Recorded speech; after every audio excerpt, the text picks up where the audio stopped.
All right, so I rented a car in Lima, and we're gonna go and we're gonna take a drive for a few days up north, and we're gonna explore some archaeological ruins, some beautiful mountain ranges, and beaches, I suppose. And yeah, it's a banged up car.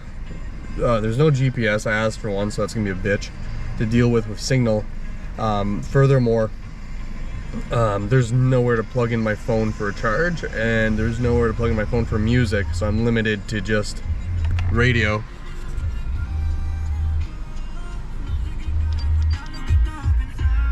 So it's gonna be shit not to listen to some good road tunes as I see fit.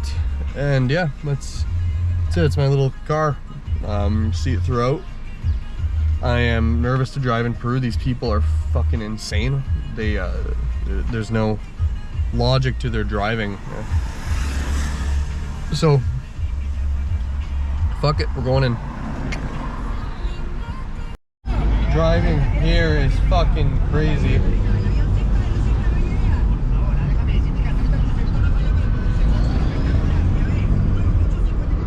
It's just no one really follows any rules. Just kind of do what you want on the road, which, well, I guess it's nice. Someone like me who does that with life. But if you get to the outskirts of Lima, working your way north, it really smells like fucking fish everywhere. And yeah, look at the traffic light system. It runs on like seconds, so it'll tell you how many seconds you have for the light, which is kind of cool to know ahead of time how much time you have to get through. But things are starting to clear out. Traffic-wise, they're getting through the skirts, less and less people, but more and more trucks. Just a Monday drive.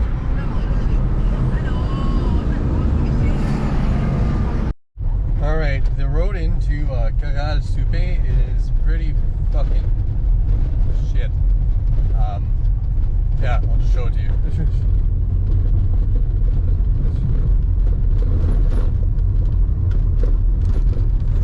She's one way.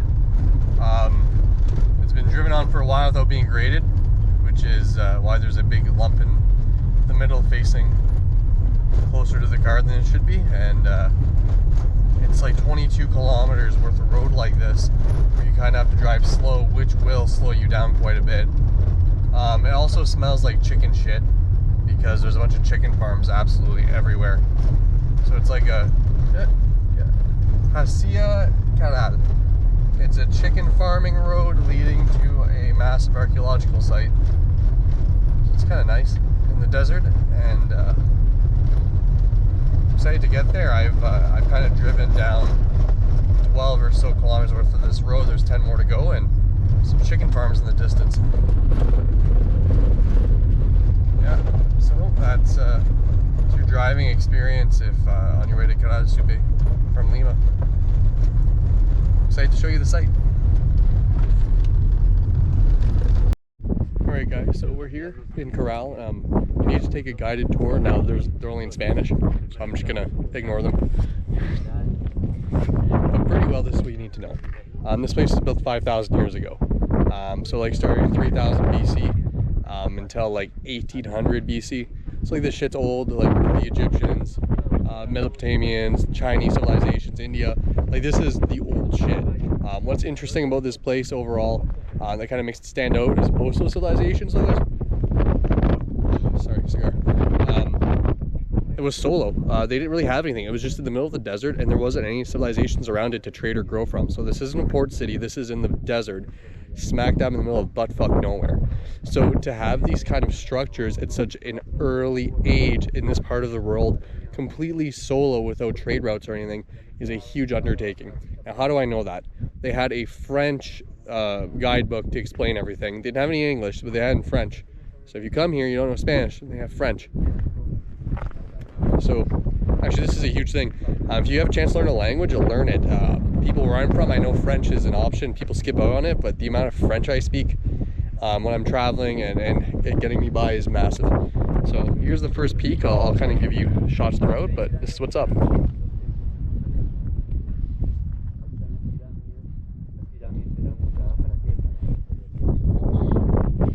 big pyramids over there. This is fucking pretty. It's a pretty wicked sight. The road was horrible to get in, but I'm pretty excited. I think it's pretty worth it so far. I'm not even in it. Okay, so fuck me. This place had an amphitheater. An amphitheater back in 3000.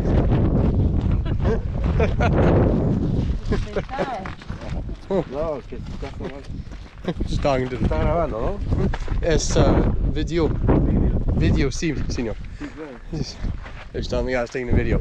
But anyways, the place has an amphitheater. So for those who don't know what amphitheaters, it means they fill it full of water and fuck around. Alright.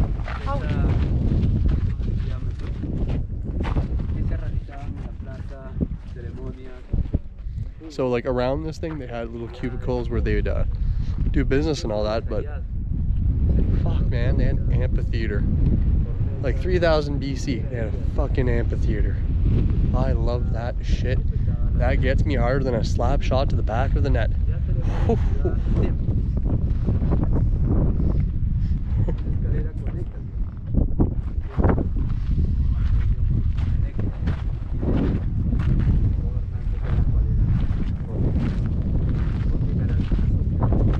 That means this place used to not be a desert so much, but as all things change, so do places and nature and the forces with it.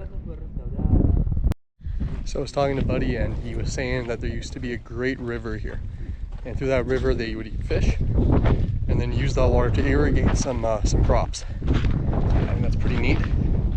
We're close to some more sites. Oh, this is cool. Oh yeah, there's some more English to read. There's English to read along the route, so that's actually a huge plus. So yeah, it used to be a great river here and they used to live and be happy. Let's go check out more stuff. So these pyramids were ceremonial religious centers, and that's all the plaque said about that, so I'll show it to you.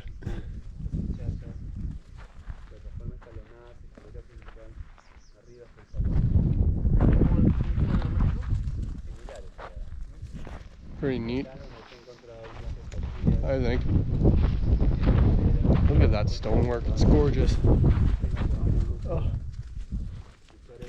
The tour group's a bit slow, but it's mandatory, so it is what it is. So I was talking to the guy, my limit Spanish, I managed to learn that there's 3,000 people here at Tech, so this was a 3,000 person ancient town, and they built some pyramids and poured the altar down. Pretty sick.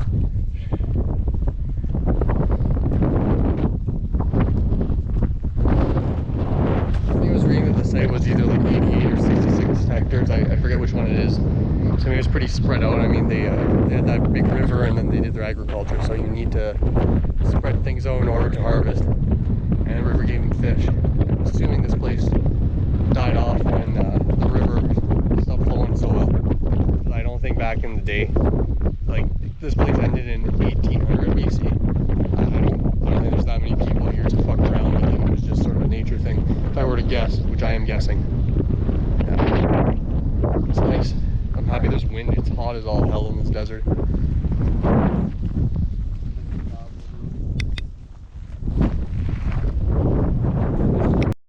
So this is the valley. Still is a water source here, so there is a big rain.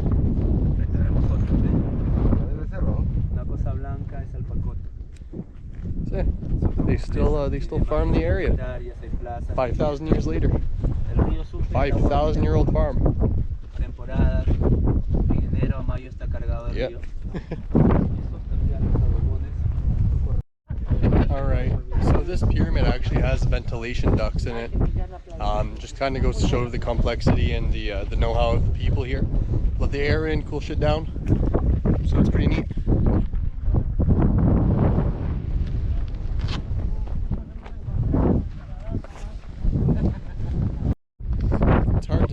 But there's some amazing stone altars in this particular amphitheater. I think it's pretty cool.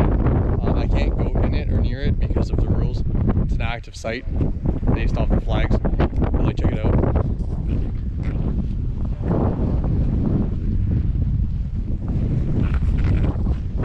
That's so cool. It's so fucking sweet.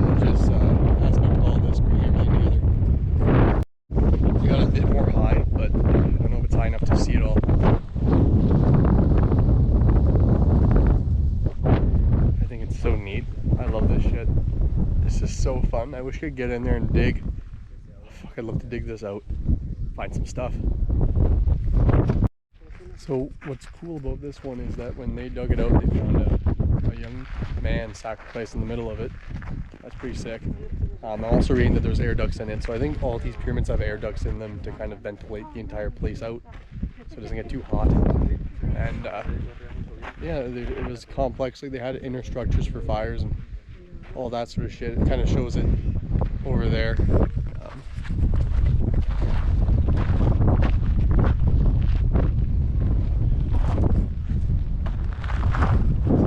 So yeah, I thought that was pretty neat.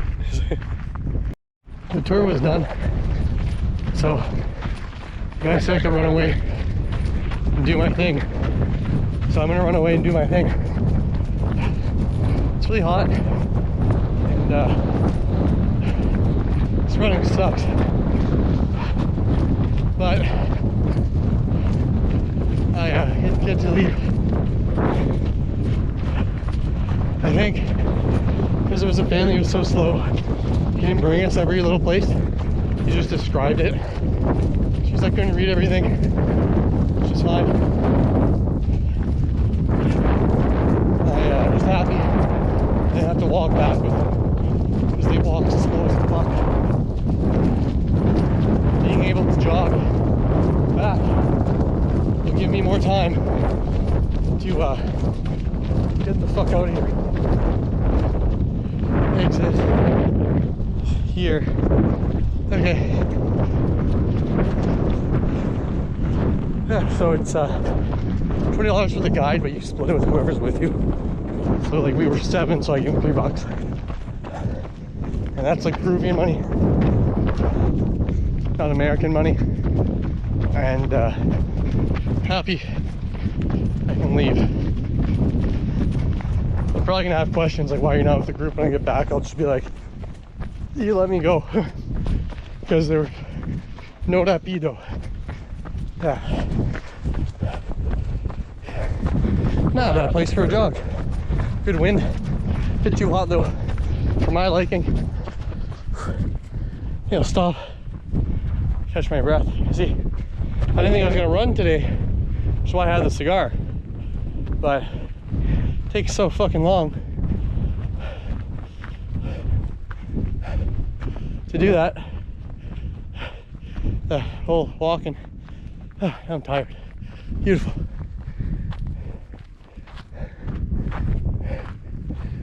Just beautiful.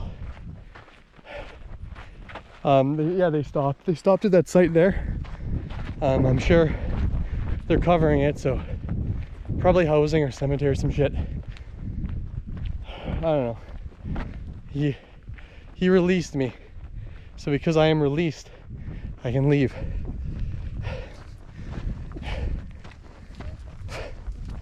But yeah, it's definitely a cool site. Like you need to go. It's in the middle of nowhere.